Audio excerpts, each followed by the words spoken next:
नादच करायचा नाही बघा. 365 दिवस आणि 365 नाश्त्याचे प्रकार आपण करतोय. बरं हे करत असताना तीच-तीच आपण उपीट आणि पोहे करत नाही. अगदी वेगवेगळे प्रकार बघतोय. तर त्यामध्ये प्रमाणही सांगत आहे मी, की 1 कप हे घेतलं तर किती होतं, 2 कप घेतलं तर किती होतं. तर आज आपण बरोबर पाव किलो बेसन वापरून ढोकळा करणार आहोत. त्यासाठी किती मोठं भांडं हवं, किती मोठी प्लेट हवी, ट्रे हवा, हे देखील आपण सगळं बघणार आहोत. नमस्कार, मी मधुरा. मधुराज रेसिपी मराठीमध्ये तुम्हा सर्वांचं खूप खूप खूप मनापासून स्वागत. अचूक प्रमाणबद्ध ढोकळ्याची रेसिपी आहे. डोळे झाकून रात्री झोपेत तुम्ही फॉलो करू शकता. इतकी परफेक्ट होते. पण डोळे झाकून जरी फॉलो करायची असली तरी टिप्स डोक्यात राहायला पाहिजे. टिप्स फार महत्त्वाच्या, हो की नाही? तर सगळ्यात आधी साहित्य, वजनी आणि त्याचबरोबर कपच्या प्रमाणात कसं घेतलंय ते बघू. ढोकळा करण्यासाठी काय काय साहित्य घेतलं ते बघूयात. पाव किलो इथे बेसन आहे. कपमध्ये म्हणाल तर बरोबर 2.5 कप भरतं. व्यवस्थित मोजून मापून घेतलं. पाव कप तेल म्हणजेच 50 ml तेल, 5 ग्रॅम खायचा सोडा, 10 ग्रॅम मीठ, 10 ग्रॅम लिंबू सत्व म्हणजे सायट्रिक ॲसिड आणि 50 ग्रॅम साखर म्हणजेच अर्धा कप साखर. त्यासोबतच चिमूटभर हळद. हळद घालणं ऑप्शनल आहे कारण बऱ्याच जणांना आहे ना, हळद घालायची फार भीती वाटते. ढोकळ्याला म्हणे ते लाल लाल लाल लाल स्पॉट येतात, पण मी बेधडक घालत असते आणि माझ्या ढोकळ्याला कधीच येत नाही. ते घालतो कसं यावर अवलंबून असतं. चला सगळ्यात आधी ढोकळ्याचं पीठ तयार करूयात. त्यासाठी त्याचा बेस तयार करायचा. तर इथे 300 ml म्हणजेच 1.5 कप पाणी आपण घेतोय. यामध्ये ही साखर, लिंबू सत्व आणि मीठ. सोडा आत्ता नाही घालायचा, सोडा आपण नंतर घालणार आहोत. आता हे व्यवस्थित ढवळायचं. लिंबू सत्व आहे ना, विरघळलं पाहिजे. म्हणजे हे सगळे जिन्नस विरघळले पाहिजे इतकं हे फेटून घ्यायचं. ही अगदी महत्त्वाची स्टेप आहे, की लिंबू सत्व, मीठ, साखर जे काही आपण यामध्ये घातलंय, हे पूर्ण विरघळलं कीच मग सुके जिन्नस यामध्ये घालायचे. हे बघा, हे विरघळत आलं, की आता यामध्येच आपण तेलही घालूयात. आणि तेलही मोजून मापून घेतले. बरोबर पाव कप किंवा वजनी म्हणाल तर 50 ml परफेक्ट तेल लागतं. हेही मिसळायचं. परफेक्ट आहे. आता ही पहिली महत्त्वाची टीप आहे, की साहित्य प्रमाणबद्ध घ्या. इकडे-तिकडे नका करू. दुसरी गोष्ट, ढोकळ्याचं पीठ जेव्हा तयार करायला घेता, तेव्हा तिकडे पाणी उकळत ठेवा. उकळत्या पाण्यामध्येच आपल्याला ढोकळ्याची ताटली लावायची आहे. आता यामध्ये बेसन घालायचं. बेसन चाळून घालायचं. ही पुढची महत्त्वाची टीप. म्हणजे बेसन एकसारखं मिसळलं जातं. त्यामध्ये गुठळ्या राहत नाही. आता माझ्याकडे हे फॅन्सी डबा आहे म्हणून त्यामध्ये चाळते. नॉर्मल चाळणीने चाळा. आता हळद कशी घालायची तुम्हाला सांगते. हे आधी थोडं बेसन घातलं. यामध्ये ही हळद मिसळून घ्यायची. पुढचं बेसन घालायचं. म्हणजे हळद आहे ना, बेसनसोबत एकसारखी मिसळली जाते. आता हे मिश्रण या मिश्रणात चाळून घ्यायचं. हे उरलेलं बेसनही घालते. हे पिठाचे कण इकडे तिकडे उडत नाही, त्यामुळे हे सिफ्टर जरा सोयीचं पडतं. आणि हे होत असताना ज्यामध्ये मला हे वाफवून घ्यायचं आहे, ती कढई म्हणा किंवा भांडं म्हणा, त्यामध्ये पाणी घालून ते गरम करण्यासाठी, उकळण्यासाठी ऑलरेडी ठेवलं आहे. बेसनच्या गुठळ्या नाही झालेल्या आणि खूप ओव्हर मिक्स करायचं नाही. नाहीतर मग काय होतं ना, जाळीही नीट येत नाही. त्यामुळे ओव्हर मिक्स नका करू. ही पण महत्त्वाची टीप आहे. हलक्या हाताने फक्त मिसळा. हे मिश्रण बघा, अशी कन्सिस्टन्सी झाली पाहिजे. हलकंसं पातळ, म्हणजे आपण धिरड्याचं वगैरे कसं पीठ खेळतो असं रनिंग झालं पाहिजे. घट्ट नको आहे आपल्याला. बटाटे वडे करतानाचं त्याचं आवरण कसं असतं, अगदी तशी आता ढोकळ्याचं पीठ बाजूला ठेवलंय. साखरेचं पाणी लागतं ढोकळा आपला वाफवून झाला की इथे 1 टेबलस्पून साखर आहे. पूर्ण वाटीभर पाणी घालते. इतकं वाटीभर पाणी व्यवस्थित जिरतं एवढ्या ढोकळ्याला. त्यामुळे हे साखरेचं पाणी अगदी मस्ट आहे. लागलं तर चिमूटभर मीठ घाला. मीठ साखरेचं पाणी घाला. आता इथे 14 इंच व्यासाची मी ताटली घेतली. घरात आपली जेवणाची ताटली असते तीच घेतली आहे. त्यामध्ये हा पाव किलो ढोकळा व्यवस्थित होतो. किंवा मग 9 बाय 9 इंचचा जो ट्रे येतो, 10 बाय 10 इंचचा ट्रे, त्यामध्येही व्यवस्थित पीसेस होतात.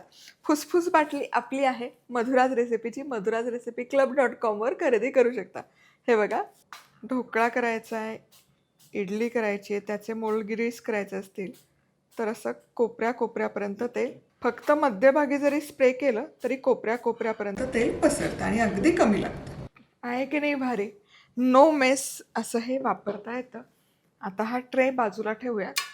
हे ढोकळ्याचं पीठ घ्यायचं आणि पुन्हा सांगते पुढची महत्त्वाची टीप, स्टीमरमध्ये पाणी व्यवस्थित गरम करायला ठेवलेलं आहे. खायचा सोडा 5 ग्रॅम घालायचा. 5 ग्रॅम म्हणजे अर्धा चमचा. यामध्ये हा ॲक्टिवेट व्हावा म्हणून थोडंसं पाणी घालायचं, अगदी 1 चमचा, म्हणजे तो विरघळतो. आता हा खायचा सोडा घातला रे घातला की पीठ बघा कसं फसफसतं. एकदम पीठ असं फुलून येतं बघा. तुम्हाला म्हणाले तसं पाणी इथे गरम करायला ठेवलं होतं. आता हे बघा, याला एवढा जुगाड लावते. खाली एक स्टँड आहे बघा, त्यामध्ये एक डबा आहे. त्या डब्यात देखील पाणी आहे आणि ते उथळ होऊ नये म्हणून त्यामध्ये एक वजन ठेवलं. पण मग या पद्धतीने जेव्हा असं चप्पट प्लेट किंवा थाळी तुम्ही वापरता ना, आता ही ग्रीस केलेली प्लेट किंवा थाळी आहे, ही या डब्यावर ठेवायची. म्हणजे ही थाळी देखील गरम होत राहते. गॅस मोठ्या आचेवर केला आहे. काय आहे ना, हे ढोकळ्याचं मिश्रण यामध्ये घातलं रे घातलं, हे बघा हा काय फसफसलं आहे मिश्रण. त्यामध्ये खायचा सोडा घातला. आता हे ना, याचे बबल्स गेले नाही पाहिजे म्हणून आपण हे सगळं करतोय. आता हे लगोलग यामध्ये घालायचं. पूर्ण पीठ बसतं यावर. झाकण ठेवूयात. पुढची महत्त्वाची टीप म्हणजे ढोकळा वाफवत असताना खूप जास्त वेळ वाफवायचा नाही. 10 मिनिटं मोठ्या आचेवर ठेवलं तरी पुरेसं होतं. मी 10 मिनिटं मोठ्या आचेवर हा व्यवस्थित वाफवून घेत. चला, इथे ढोकळा बरोबर 10 मिनिटं वाफवला. आता गॅस बंद करते आणि आहाहाहा, बघा गच्च असा मस्त बसलाय प्लेटभर. आणि मधोमध आहे ना, असं सुरी किंवा टूथपिक घालायची.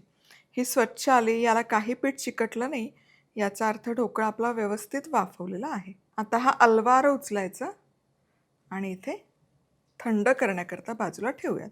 आहा, काय बहारदार फुललाय ढोकळा. आता हा ढोकळा व्यवस्थित थंड करून घेऊ. ढोकळा तयार आहे. आता फोडणी घालूयात. तर त्याकरता सगळ्यात आधी तेल गरम करायचं. साधारण एक 4 चमचे तेल लागतं.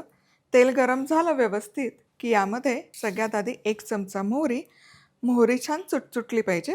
मोहरी छान तडतडली की गॅस बंद करायचा, म्हणजे पुढची फोडणी आपली अजिबात करपत नाही. यामध्ये हिंग, पाव चमचा हिंग, पांढरे तीळ आणि 3-4 पोट फोडलेल्या हिरव्या मिरच्या. ढोकळ्याची फोडणी आहे ना, कायम अशी झाकून ठेवायची. काय होतं, एकतर त्या फोडणीचा स्वाद छान राहतो, त्यामध्ये पाणी नका टाकू, नाहीतर फोडणीचा पूर्ण खमंगपणा निघून जातो.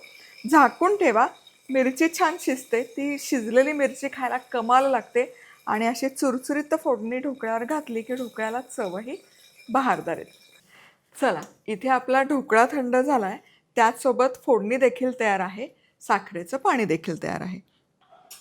आता सगळ्यात आधी ढोकळ्याचे पीसेस करूया. तर कधी पण आहे ना, चौकोनी ट्रे असो किंवा गोल असो, कायम असं मध्यभागातून कट द्यायला सुरुवात करा. आणि ही मधुराज रेसिपीची नाईफ आहे. हे बघा, ही लॉंग आणि ही अशी शार्प नाईफ आहे ना, जिथे तुम्हाला केक कापायचा आहे, असा ढोकळा कापायचा आहे, त्याचे पीसेस आहेत ना, एकसारखे आणि शार्प होतात. बघा, एकसारखे होतात की नाही पीसेस. मध्य बघा. आता आडवा पण जेव्हा आपण तुकडा पाडतो, आडवा पण जेव्हा कट करतो, तेव्हाही या डिशचा किंवा ट्रेचा असा मध्यभाग पकडायचा, म्हणजे हे एकसारखे पीसेस तयार होतात. किती सुरेख झालं आहे बघा. अजिबात खाली चिकटला नाही आहे आणि जाळी बघा. वा वा वा, किती सुरेख जाळीदार झाला आहे ढोकळा, एकूण एक. हे बघा, जाळी बघा काय बहारदार आली आहे. हे जे साखरेचं पाणी केलं हे या ढोकळ्यांवर आधी घालायचं. साखरेच्या पाण्यामुळे काय होतं ना, ढोकळा दिवसभर मऊ लुसलुशीत राहतो आणि कितीही वेळ ठेवा असा रसरशीत राहतो, कोरडा अजिबात पडत नाही. चला, आता या ढोकळ्यावर फोडणी घालायची. मिरची बघा, ही मिरची आहे ना अशी छान तेलामध्ये वाफवलेली, चवीला खूप बहारदार लागते. वा, फोडणी घातली ना की इतका बहारदार दिसतो ना हा ढोकळा. वा वा वा. आता यावर बारीक चिरलेली कोथिंबीर.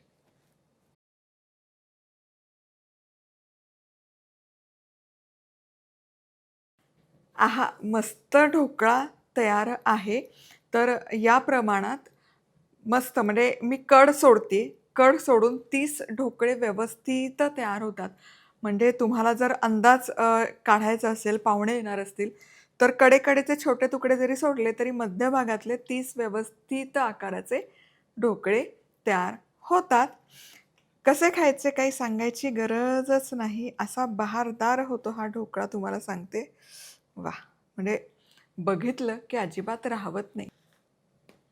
हं. वाह! कमालच झालाय. जबरदस्त लागतोय. वाह, वाह, वाह! विकत मिळतो ना, त्याहीपेक्षा भारी चवीचा हा ढोकळा होतो आणि बहारदार लागतोय चवीला. परफेक्ट साखरेचं, त्या मिरचीचा हलका तिखटपणा त्यामध्ये उतरतो फोडणीतला, चुरचुरीत फोडणी. त्यामध्ये पाणी नाही घातले त्यामुळे त्याचा कुरकुरीतपणा, क्रिस्पीनेस, चुरचुरीतपणा आहे तसा राहतो. पुन्हा भेटूयात अशाच मस्त रेसिपीसोबत.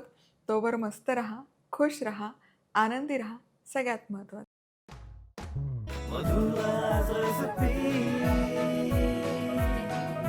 मधुराज रेसिपी, महाराष्ट्राची अस्सल चव.